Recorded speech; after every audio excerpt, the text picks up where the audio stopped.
as Leslie said, I started out as a cell biologist. My dad pointed out years ago that cells don't pay bills. I went to med school. I'm a practicing anesthesiologist, and I travel a lot doing anesthesia for various ages of people. The question is, why is any of this important? It is important because the Kaufmann Protocol is based on the fact that you age because your cells age, but Miss Practicality, drug-oriented anesthesiologist decided that I was going to figure out what to do about all of those problems. And that's what the protocol is. So the first part of this is, why do you age, followed by, how are we going to fix it? So I came up with what I call, as Leslie referred to, the 7 tenets of aging. Why 7? Because people can remember 7 things. That's why phone numbers once upon a time had 7 numbers. And other people like the hallmarks of aging. The hallmarks of aging, it's a fantastic list. But that's what it is. It's a list. You can't do anything with a list. The hallmarks, I'm sorry, not the hallmarks, the tenets, it's an organizational scheme, and it's a tool, and you're going to understand why that is as we go on. All right, so what are the 7 tenets of aging? If you think about a cell as a factory, a lot of this makes more sense. I'm going to go through them. So for the scientists in the room, think science. For the non-scientists, think factory. All right? Tenet 1 is DNA alterations. What goes wrong in your DNA? Many things do. We're going to touch on details as we go through. 2 is mitochondria. You need energy. If you have energy failure, you fail. 3 is cellular pathways. There are 4 big pathways. We're going to concentrate on a little bit of one today. Repair mechanisms. Lots of things go wrong in our factory, right? So our DNA breaks, our proteins break, we have to fix it. When you can't fix it, you recycle items. That's going to be autophagy. That's all item 4. 5 is going to be your immune system that turns into your inflammatory system. 6 is individual cell needs. I like to pretend that all cells are the same. Clearly, they are not. So that tenet recognizes the fact that maybe you want to get rid of some of your senescent cells, maybe you want to be really kind to your stem cells, but a red cell is different than a brain cell versus a liver cell. That's what that category entails. And then the last one is waste management, right? You have to take out the trash or things don't work.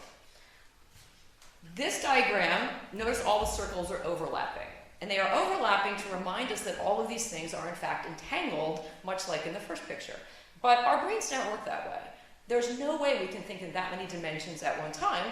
So I separate them and talk about them as if they are different, knowing that they do overlap. Okay, so tenet 1, DNA alterations. What happens to your DNA? Nothing good, right? We know telomeres get shorter over the course of time, replicative senescence. Every time a cell divides, it gets a little shorter. Also gets attacked by oxidative stress, glycation stress, etc. You'll go to many longevity summits and they will talk about telomeres, so I'm not going to bore you with that. Epigenetics is a big one. We heard a lot about epigenetics already, right? We know that those changes occur. But what you don't really hear about is changes in chromatin structure. So I thought, aha, here I can throw this in for some scientists perhaps and give everyone something to take away from this lecture. So chromatin. Anyone here heard about chromatin recently? Maybe a little bit? Fantastic. So this is a close-up of a cell. The red on the outside is the outline. That's the nuclear envelope of the lamina. The blue is going to be our nucleolus, and the rest of it is the nucleus. And the green and the gray, hopefully you can see that color, that's what the chromatin is. That's your actual DNA. And we differentiate between euchromatin and heterochromatin. The reason that's important is the euchromatin is the stuff you're actually using on a daily basis. So if you look at the picture at the bottom, you see that it's sort of not so compacted, right? It looks more like Christmas lights. You get a little bit of a tangle, and then you get a strand, and a tangle, and a strand. And the reason it's not entangled is because proteins and such can get in there, use that DNA to process it to make real proteins, right? Heterochromatin, on the other hand, is very condensed. It is protected. It is smashed together. You're not using that DNA, and you're not using it for a good reason, okay? So why do we do this? Well, there's a lot of things in your DNA you don't want used. Transposons, satellite sequences, these are really, really malignant to your DNA. And you want to keep them tightly bound down. They're sort of a remnant of where we came from, just through evolution. We want to keep them contained. When they get loose, they lead to cancer. So we don't want them getting loose. The second thing is that it limits the repertoire of a cell that's already been differentiated. So for example, you take a cell that's a nothing cell, turns into a kidney cell. Well, you don't want expressing the proteins of a brain cell or a different type of cell. So that information is packed densely in your heterochromatin. We don't want that information getting out. As well, when it's densely packed, you have less DNA damage.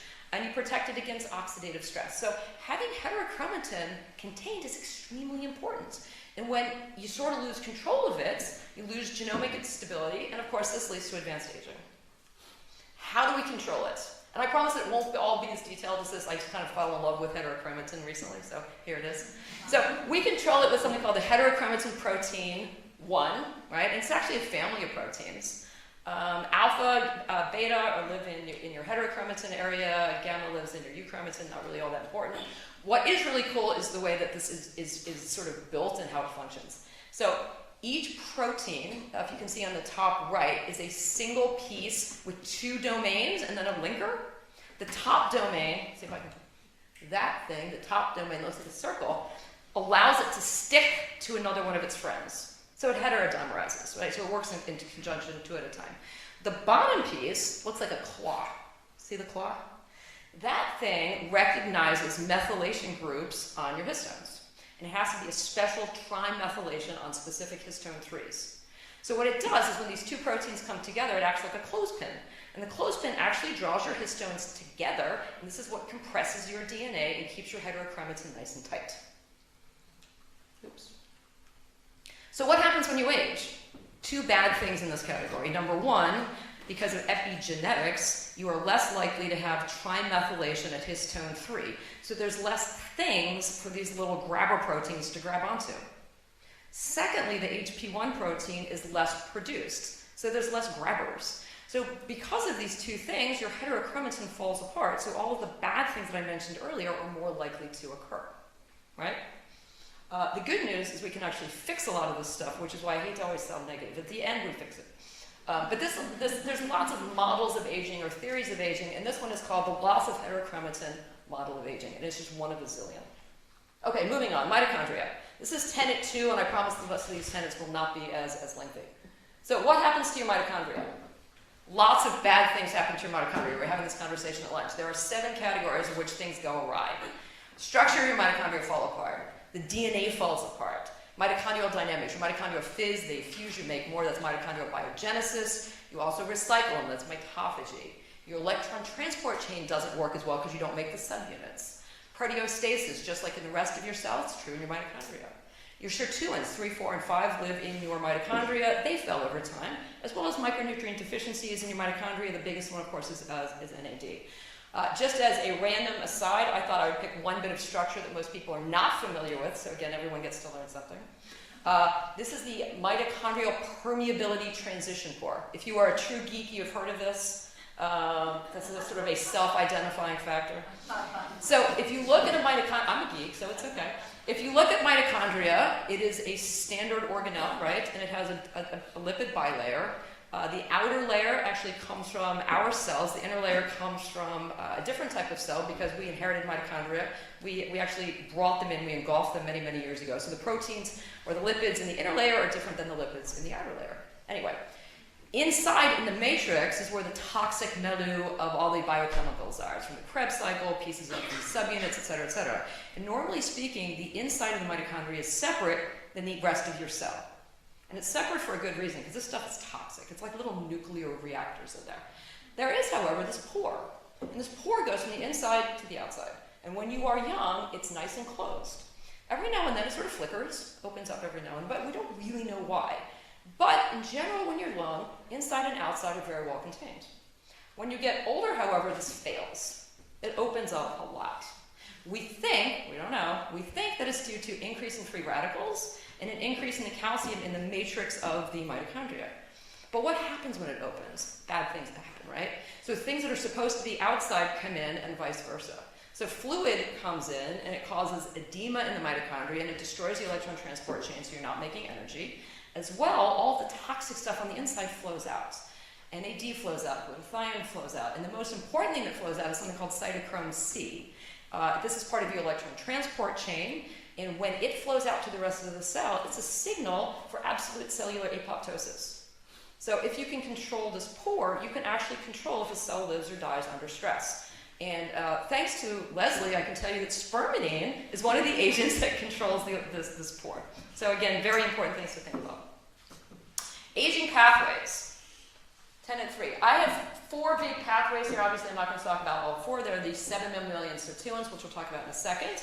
There's the AMP kinase pathway and the mTOR pathway. These are the pathways that measure how much energy you have and respond accordingly. And then I put the circadian pathways in there recently because they control up to 40% of all of your genome. But we're just briefly going to talk about sirtuins. Sirtuins are histone deacetylase agents, not that anyone really needs to know that, but what they do is they control all cellular homeostasis. They are sorted around the cell. 1, 6, and 7 live in the nucleus. 3, 4, 5, as I said, live in the mitochondria. You start becoming sirtuin deficient by the time you are 40. 3 is actually a little bit sooner. They think that they start losing that by the time you are 35. This is when real aging kicks in. This is my laundry list of things that they do, and the list is just infinitely long, so I took the big ones. So they sense energy, they monitor your metabolism, telomerase activity, gene expression, blah, blah, blah. Circadian rhythms is huge in this one. People always say, why can't I sleep? And you go to sleep experts and they're like, oh, turn your light off, don't look at your computer, blah, blah, blah, blah, blah. Oh no, this is all biochemical. You make 2 proteins that turn on and 2 proteins that turn off sleep. And if you don't make those, I don't care how many blue lights you have on or off, you're not sleeping. It's just, life is biochemical. Okay, but we're going to focus quickly on sirtuin 7. 1, 3, and 6 historically are associated with longevity. 7 is my new pet project because it's associated with heterochromatin that I obsessed about a few minutes ago. It lives in the nucleus and the nucleolus, the only one that does that, and it does 2 important things for your DNA.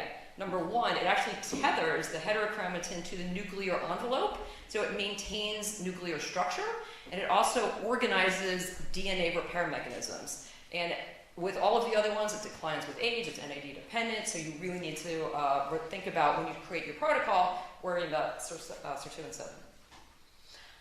Tenet 4, quality control. This is the idea that you have a factory, things are broken, you must fix them. So this is DNA repair mechanisms. This is proteostasis, and this is autophagy. I'm just going to talk a brief minute here about DNA repair mechanisms because every day, every cell, you have 10 to the 5th errors. Think about that, 10 to the 5th errors per cell per day. That is a ton. Your body knows this, it's pretty smart. So it has 2 major mechanisms to fix single-stranded errors and 2 major mechanisms for double-stranded. And then there's mismatch, which is sort of its own category, right? But these mechanisms, of course, fail with age. You have more DNA damage with age, thus more likelihood of senescence and cancer. Of the single-stranded, base excision is more common, but nucleotide is the one I wanted to just briefly mention because this is why you get skin cancer. UV radiation literally melts your DNA together. Specifically the thymine residues, that's not the point. It melts it together in something called cyclobutane dimers. And you can measure this. So people will say, how much time do you spend in the sun? I'm like, not a whole lot.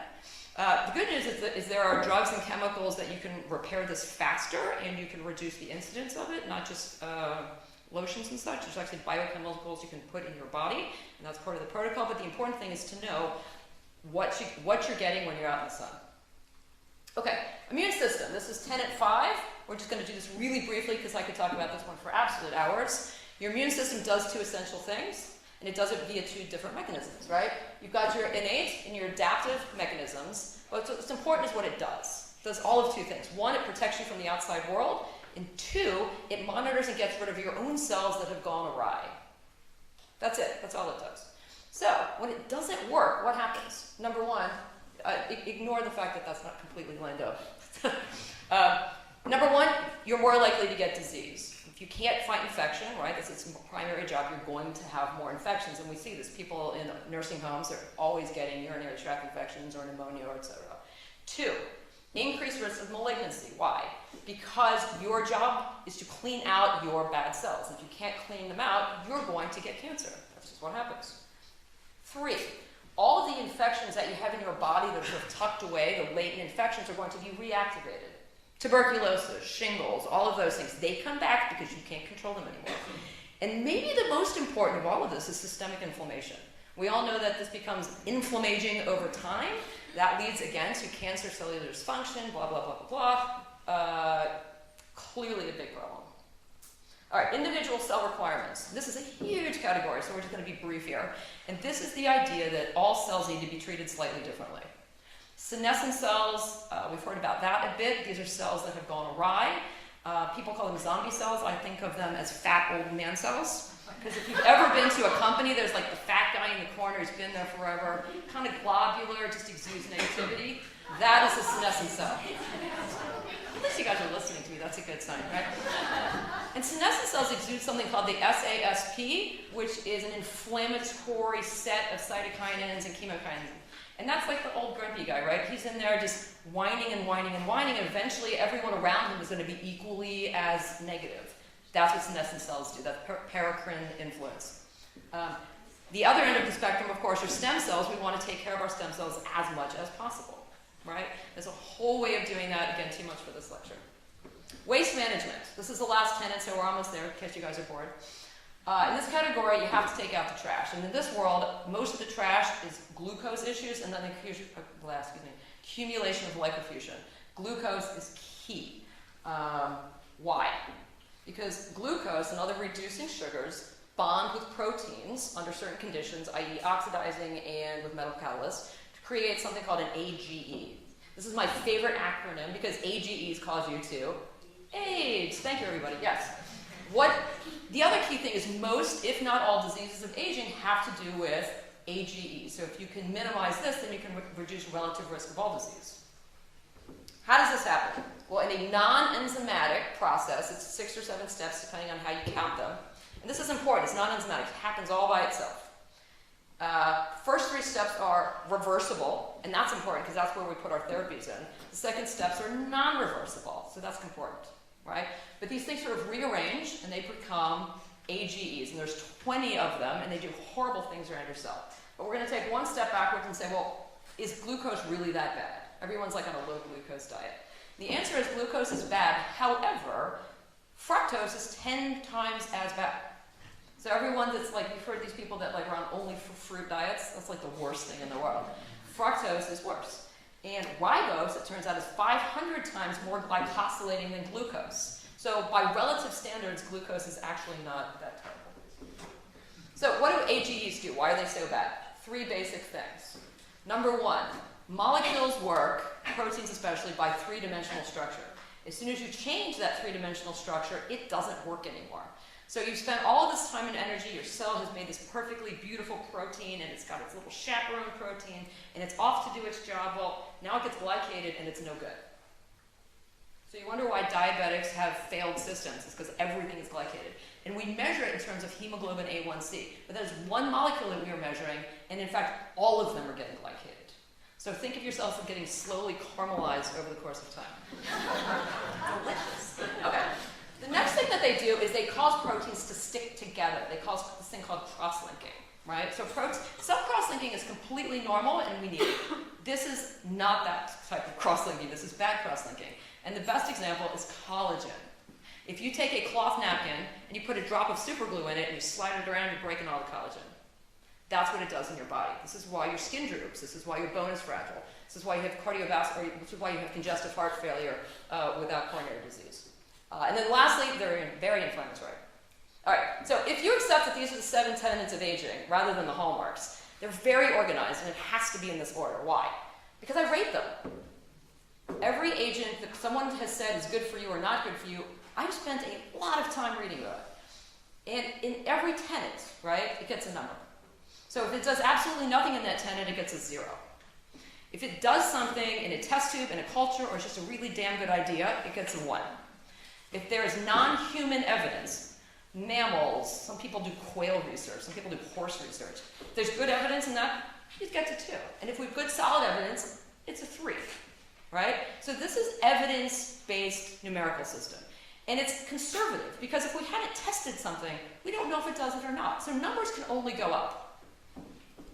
Okay, based on that, I have charts and charts and charts of numbers, right?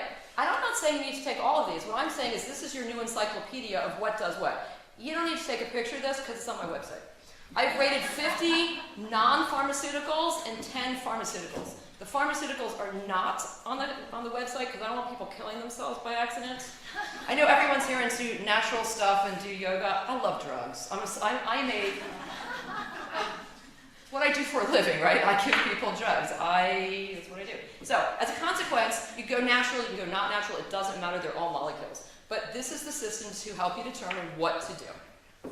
So this is someone's stereotypical longevity protocol. So now it'll make sense, right? We've got the 7 tenets at the top. Here are our agents here. Here's our numbers. And you can add them together. And the cool thing about that is it tells you how well you are addressing every aspect of aging. So if you looked at this, for example, you say, well, wow, tenet 2, we're doing really well, right? 17 points. Great, maybe we've got enough agents in that category. If we were to add something, we'd go, this 3 is a little minimal. Next agent I'm going to add, I'm going to look for points in that category. So this is meant to be a simplified numerical algorithm for determining your longevity protocol. All right, so the only other thing I want to add on, this is my last slide, is to think of longevity as a pyramid. There are things you do every day. There are things you do every week, every month, etc., and so forth. And it's designed after the horrible food thing that we learned in the 5th grade, at least in America. I don't know if they did it here or not, but that's up in the corner, right? Foods that you take every day in mass go at the bottom, things that less frequently go at the top. So, oral agents. This is what we just talked about, right? Diet and exercise, fantastic. Breathing, fantastic. Light therapy, fantastic. Peptides, you can sort of move that around depending on how avidly you are into peptides. Every month, I do have monthly exosome infusions. I do monthly senolytic infusions, all sorts of fun stuff. As you go further and further up the chart, obviously sort of more interesting. And then my final thing is I always put cryogenics at the top because once you freeze your body, I think it's game over. Like, you get to do that once. Anyway, that is all.